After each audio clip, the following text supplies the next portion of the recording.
Hi friends, welcome back to our channel smart మాటాక్స్.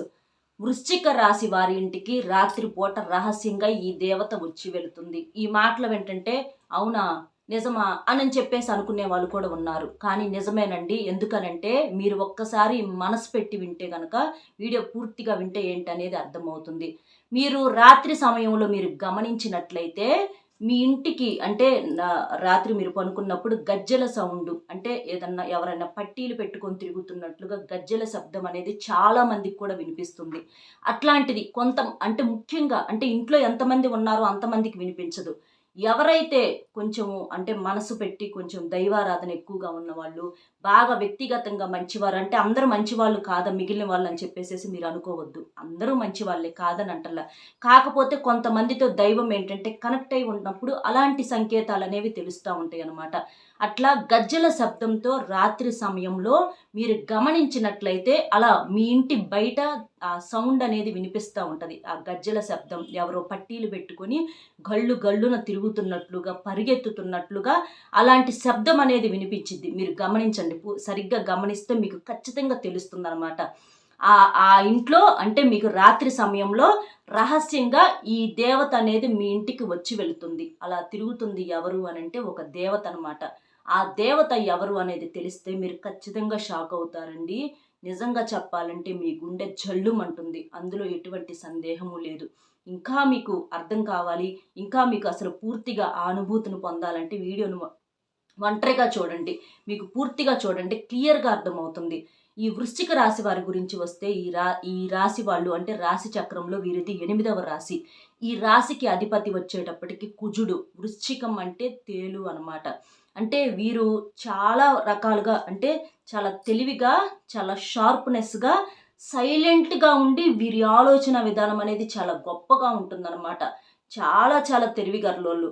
అంటే వీరితో ఎవరన్నా పెట్టుకున్నా, వీరిని ఎవరన్నా డిస్టర్బ్ చేయాలనుకున్నా సైలెంట్గా ఉండి తేలు కుడితే చూడండి కుట్టంగానే మనకు నొప్పి ఉండదు. తర్వాత ఉంటుంది చూడండి నరకం కనిపించిద్ది అనమాట. అంత నొప్పి పుట్టి అంత నరకం అనుభవిస్తారు. అట్లాగే ఈ రాశితో ఈ వృశ్చిక రాశి వాళ్ళతో గనక ఎవరైనా సరే పద్ధతిగా ఉంటే చాలా మంచి వాళ్ళు. వారి దగ్గర నుంచి మీకు చేతనైనటువంటి అనుకూలమైనటువంటి సహాయాలు వారు మీకు చేస్తారు.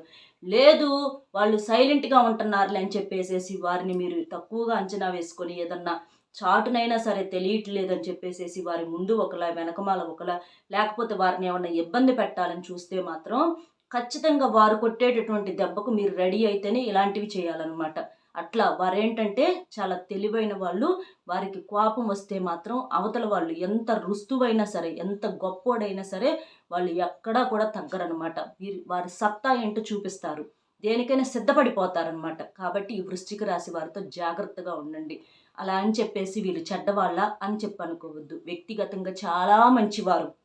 మంచికి మంచి చెడుకు చెడు అలా చాలా చాలా మంచివారు అనమాట వీళ్ళు. అలాగే వీళ్ళు రూపంలో కానీ గుణంలో కానీ ప్రతి దాంట్లో పనిలో కానీ తెలివితేటల్లో కానీ ఇలా మనం ఏది చూసుకున్నా కూడా చాలా యాక్టివ్గా ఉంటారనమాట. చాలా చక్కగా ఉంటారు. తెలివి అంటే వీరి మొహంలో తెలివి అనేది కనిపిస్తూ ఉంటుంది. చక్కదనం అనేది కూడా ఉంటుంది. ఎదుటివారు వీరిని చూడంగానే ఆకర్షితులు అవటం, వీరితో మాట్లాడాలని అనిపించడం ఇలాంటివి జరుగుతూ ఉంటాయి. కానీ వీరికి కష్టాలు అనేవి కూడా చాలా ఎక్కువగా వస్తాయండి. చిన్నప్పటి నుంచి కూడా అన్ని రకాలైనటువంటి కష్టాల్లో నష్టాల్లో కన్నీళ్లతో ఒంటరిగా కూర్చొని చెప్పుకోలేని బాధలతో మానసికంగా కుమిలిపోయి 4 గోళ్ల మధ్య కూర్చొని ఏడ్చినటువంటి సందర్భాలు కూడా ఉన్నాయి అన్నమాట. పరిస్థితులు అవ్వచ్చు, చుట్టూతా ఉన్న మనుషులు ఏడిపించవచ్చు. ఇట్లా అన్ని రకాలు చూశారు. డబ్బులు లేక నరకం అంటే ఏందో చూశారు. జనం అంటే ఏంటో చూశారు. జనాల బుద్ధులు అంటే ఏంటో చూశారు. ఇలా చాలా చూశారు. కానీ ఇప్పుడు ఏంటంటే మనం గతంతో పోల్చుకున్నట్లయితే వీరికి జీవితం అంటే ఏంటనేది అర్థమైంది. మనుషులు నేర్పిన గుణపాఠాలు అనేవి ఇంకా బాగా అర్థమయ్యి వీరి కాళ్ళ మీద వీరు నిలబడాలని చెప్పి నిర్ణయించుకొని వీరు కష్టపడటం అనేది స్టార్ట్ చేసిన దగ్గర నుంచి వీరి చేతిలో రూపాయి ఉండటం అనేది వీరు చూస్తున్నారనమాట. ఇన్నాళ్ళ నుంచి ఈ పనికిరాని వాళ్ళ కోసం బాధపడింది అది ఇదని కొన్ని కొన్ని అర్థమవుతాయిలేండి. అలాంటివి కొన్ని వీళ్ళకి అర్థమైనవి.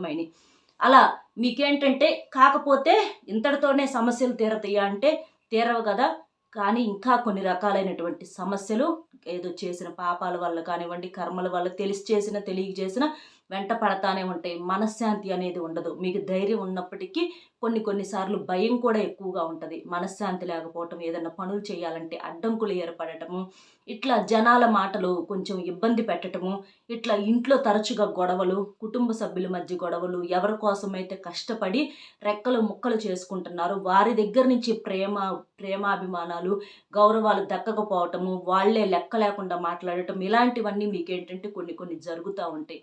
అవి చేసినప్పుడు వీరి కోసమా ఇంత కష్టపడుతుంది, ఏంటి ఇలా మాట్లాడుతున్నారు, మేము ఎంత కష్టాన్నైనా సరే నా మనుషులు, నా భార్య నా పిల్లలు, లేదా నా భర్త నా పిల్లలనే కదా మేము ఇంత చేస్తుంది, అయినా కూడా ఏంటి కొంచెం కూడా గౌరవం లేకుండా మాట్లాడతారని చెప్పేసి అనుకుంటూ ఉంటారు.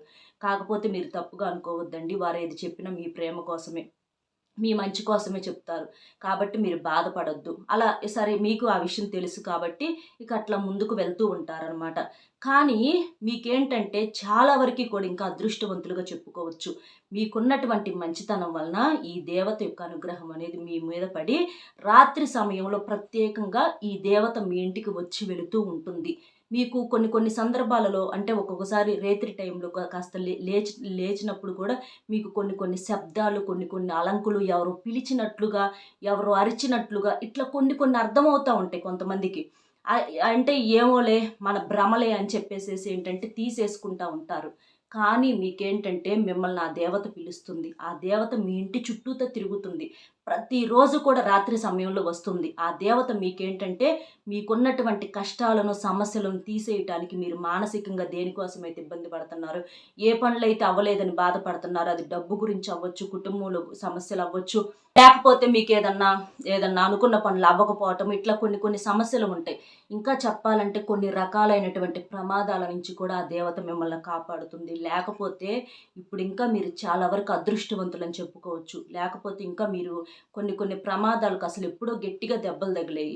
ఆ ప్రమాదాల నుంచి ఆ దేవత ఏంటంటే మిమ్మల్ని చేయి పట్టుకొని లాగేసినట్లుగా పక్కకు లాగేసి ఎక్కడికక్కడ మిమ్మల్ని కాపాడుతూ వస్తుందని చెప్పుకోవచ్చు. కానీ ఇప్పుడు ఆ దేవత ఏంటంటే మీకు తెలియాలి ఆ విషయం అని చెప్పేసి ఆ దేవత కూడా అనుకుంటుంది. ఎందుకు అనంటే ఆ అమ్మకు చేయాల్సినటువంటి మనకు శక్తికి తగినటువంటి పూజలు కూడా ఆ అమ్మకు చేస్తే ఆ అమ్మ యొక్క అనుగ్రహం అనేది పూర్తిగా మనకు దక్కుతుంది. అలాగే ఆ అమ్మ శాంతిస్తుంది అనమాట.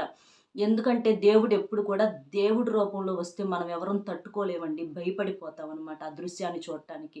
అలాగే కాబట్టి ఆ దేవుడు ఏంటంటే మనిషి రూపంలో వస్తూ ఉంటారు. ఇట్లా మనుషుల రూపంలో ఇట్లా చెప్పిస్తూ ఉంటారనమాట. కాబట్టి ఏముందులే అని చెప్పి తీసేయొద్దు, అశ్రద్ధ చేయొద్దు. ఆ దేవతను మీరు ఖచ్చితంగా అర్థం చేసుకోవాలి. మీ సమస్యలన్నీ పోతాయి. చాలామందికి కూడా ఐడియా ఉంటుంది, కానీ తెలియని వాళ్ళకి ఏంటంటే కొంచెం షాక్గా ఉంటుంది. ఆ దేవత ఎవరో ఏంటో తెలిస్తే మీరేంటంటే ఖచ్చితంగా ఆశ్చర్యపడతారు. ఎవరో కాదండి, మీ ఇంటి యొక్క కులదేవత.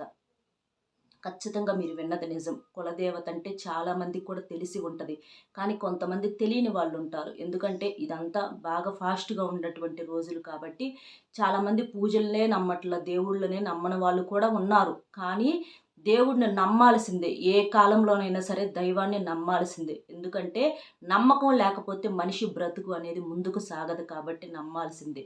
కాబట్టి దైవాన్ని నమ్మిన వాళ్ళు ఎవరైనా సరే బాగుపడ్డోళ్ళే కానీ చెడిపోయిన వాళ్ళు ఎవ్వరూ లేరు. కాకపోతే కాస్త ముందు వెనకగా జరుగుతూ ఉంటాయి. కాబట్టి మీరు చాలా మంది కూడా ఇంట్లో ఇంకా ఎక్కువగా పూజలు చేసే వాళ్ళు ఉంటారు. వాళ్ళకైతే తెలుస్తూ ఉంటుంది. తెలియని వాళ్ళకి ఏంటంటే మీ పెద్దవాళ్ళు ఎవరన్నా ఉంటే మా యొక్క కులదేవత ఎవరు అని చెప్పేసి అడగండి. అడిగితే వాళ్ళు చెప్తారు. అమ్మమ్మలు అవ్వచ్చు, తాతలు అవ్వచ్చు, బంధువులు అవ్వచ్చు, మీరు అడగండి. ఇట్లా మనకు కులదేవత ఉందా అని చెప్పేసి మీరు అడగండి. అడిగితే వాళ్ళు చెప్తారనమాట. ఎందుకంటే ప్రతి ఇంటికి కూడా ఖచ్చితంగా కులదేవత అనేది ఉంటుంది. ఆ కులదేవత వల్ల ఏంటి ఉపయోగం అనంటే మీకున్నటువంటి కష్టాలను, సమస్యలను, కులదేవత అంటే మీ ఇంటికి సంబంధించినటువంటి దేవత అనమాట. మీ కులానికి సంబంధించి, మీ ఇంటి పేరుకి సంబంధించి, మీకు సంబంధించి, అంటే మీ తల్లితో సమానం అని చెప్పొచ్చు అనమాట. అంతకన్నా ఎక్కువనే చెప్పుకోవచ్చు అనమాట. మీకున్నటువంటి కష్టాలను, సమస్యలను తీసేయటానికి ఆ అమ్మ తిరుగుతుంది. మీ ఇంటి చుట్టూతానే తిరుగుతుంది. అది మీకు తెలియక ఏంటంటే పట్టించుకోవట్లేదు. ఆ అమ్మకు మీరేంటంటే మీకు చేతనైనంత వరకు ఇంట్లో అమ్మ పటం అయితే ఉంటే పటం తెచ్చుకొని పూజ చేసుకోవటం, చిన్న సింపుల్గా దీపం వెలిగించేసి ఒక అరటిపండు, ఒక పువ్వు ఏదో ఒకటి పెడితే ఆ అమ్మ శాంతిస్తుంది. లేకపోతే ఏదన్నా గుడి ఉందనుకోండి, ఒక కొబ్బరికాయ కొట్టుకొని అక్కడికి వెళ్ళి దండం పెట్టుకొని మీ సమస్యను చెప్పుకోండి. అలా చేయటం వల్ల ఏంటంటే ఆ అమ్మ ఇక స్థిర నివాసం మీ ఇంట్లో తిష్ట వేసుకొని కూర్చొని మీ వెన్నంటూ మీ ప్రతి అడుగులో అడుగే తోడై ఉంటుందన్నమాట.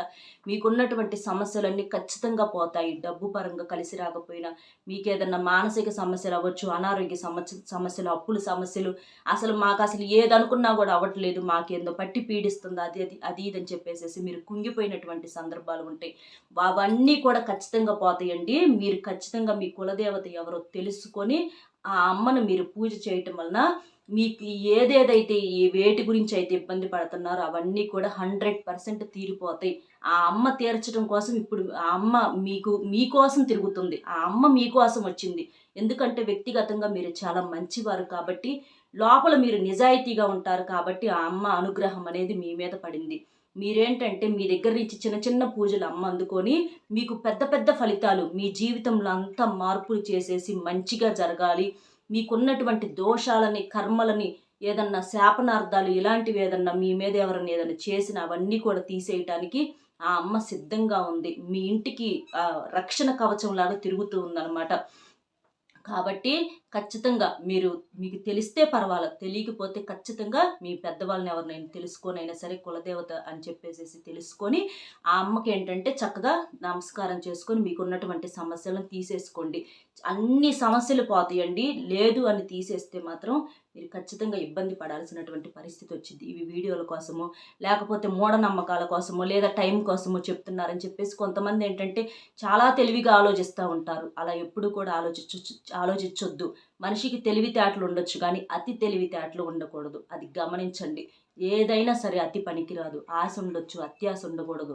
తెలివి ఉండొచ్చు, అతి తెలివితేటలు ఉండకూడదు. ఇట్లా కొన్ని మనం తేడాగా మాట్లాడితే, తేడాగా ఆలోచిస్తే మనమే ఇబ్బంది పడేటటువంటి అవకాశం అనేది ఉంటుంది. కాబట్టి మీరు గమనించి మీ మంచి కోసమే చెప్తున్నాను కాబట్టి, ఎందుకంటే మేము తెలుసుకొని చెప్తాం కాబట్టి అది మీకు అర్థం అవ్వాలని చెప్పేసి చెప్తున్నాను. కాబట్టి కులదేవత ఎవరో తెలుసుకొని మీరు సింపుల్గా పూజ చేసేసుకొని ఆ అమ్మ ఆశీర్వాదం పొందండి. మీకున్నటువంటి సమస్యలన్నీ పోగొట్టుకోవటానికి మంచి అవకాశం. అసలు ఇక మీకు తిరుగు అనేది ఉండదు. అర్థమైంది కదా ఏంటి అనేది? మీకేంటంటే ఆ కులదేవత యొక్క పేరు కూడా మీరు ఖచ్చితంగా నాకు కామెంట్లో తెలియచేయండి. ఎందుకనంటే ఒక్కొక్కరికి ఒక్కొక్క అమ్మ దేవత, కులదేవత అనే వాళ్ళు ఉంటారు కాబట్టి మీరు కామెంట్లో తెలియచేస్తే జనానికి అందరికి కూడా పూర్తిగా అర్థమైద్ది. అంటే తెలియదు ఏంటక్క ఆ పేర్లు అని చెప్పేసి కొంతమంది అడగొచ్చు. కాబట్టి మీరు తెలియజేస్తే చక్కగా జనానికి అందరికి కూడా అర్థమవుతుంది. అర్థమైంది కదా ఏంటనేది? వీడియో నచ్చితే ఒక చిన్న లైక్ ఇచ్చి సపోర్ట్ చేయండి. మీరు లైక్ చేయటం వలన వీడియో మరికొంతమందికి చేరి వాళ్ళు కూడా తెలుసుకోవడానికి అవకాశం అనేది ఉంటుంది.